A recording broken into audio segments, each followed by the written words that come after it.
This week, I was surprised to learn that lovely Hellplace, the studio behind Dread Delusion, had just released a demo for their next project, Entropy, and from the moment I saw the trailer, I just knew I had to take a look at it.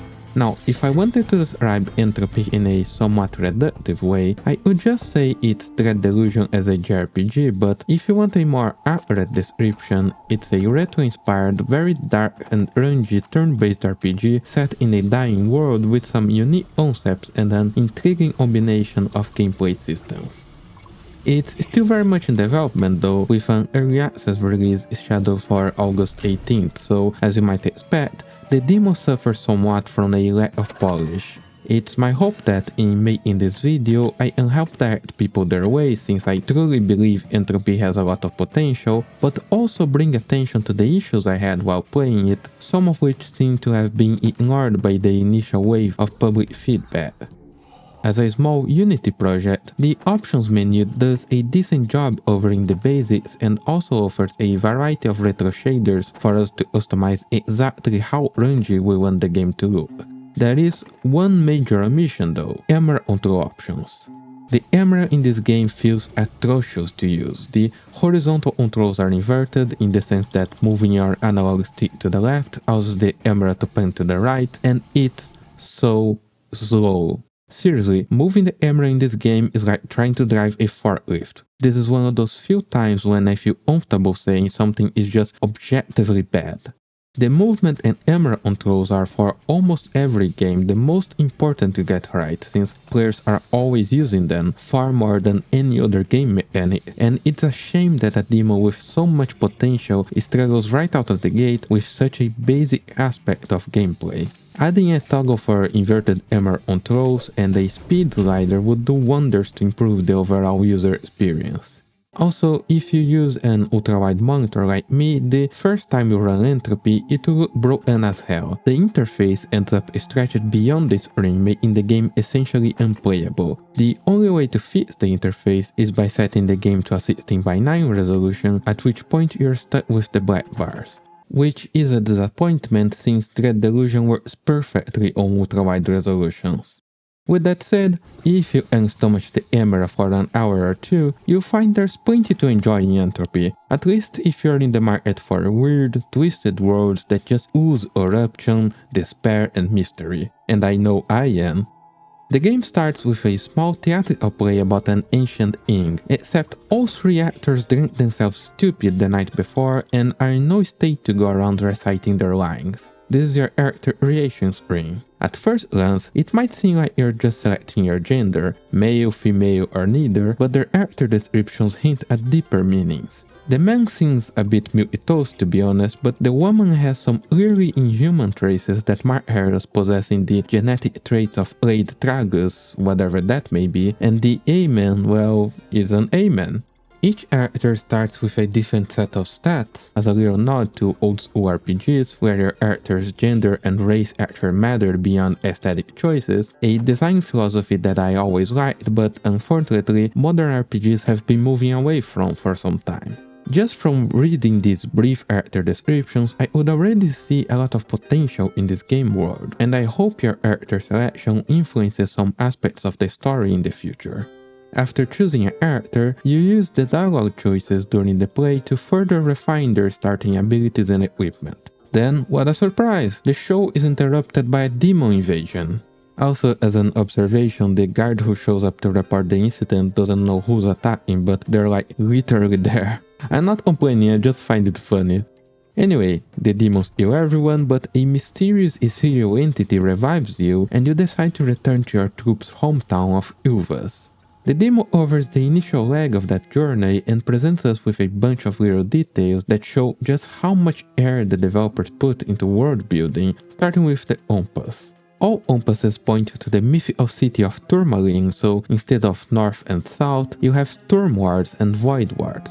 What exactly is Tourmaline, or the void for that matter, I have no idea and I love it. This slow trickle of details that give us just enough new information to elicit further questions is the exact ingredient that I look for in RPG stories. Contrast that with the Adventures of Elliot, which I talked about 2 weeks ago, and you can see what I mean. Entropy left me wanting to know more, while playing Elliot felt like I was getting bombarded with answers before they even gave me the chance to ask a single question.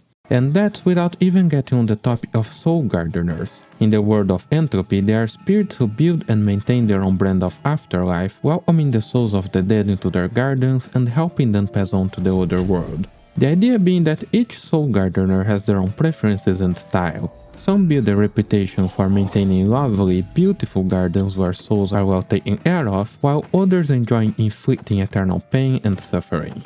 When people die, their bodies are sent to a gardener, and that means the people around you are in charge of deciding what kind of afterlife you deserve to experience, or even whether you deserve an afterlife at all.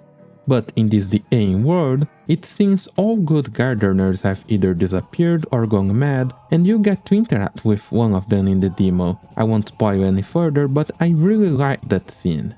As you can see in the video, the graphics are very reminiscent of PS1 era games. Environments and actors have this low poly, dirty, slightly shimmery look to them that I really enjoy. Enemy design especially looks pretty good, with some truly grotesque monsters.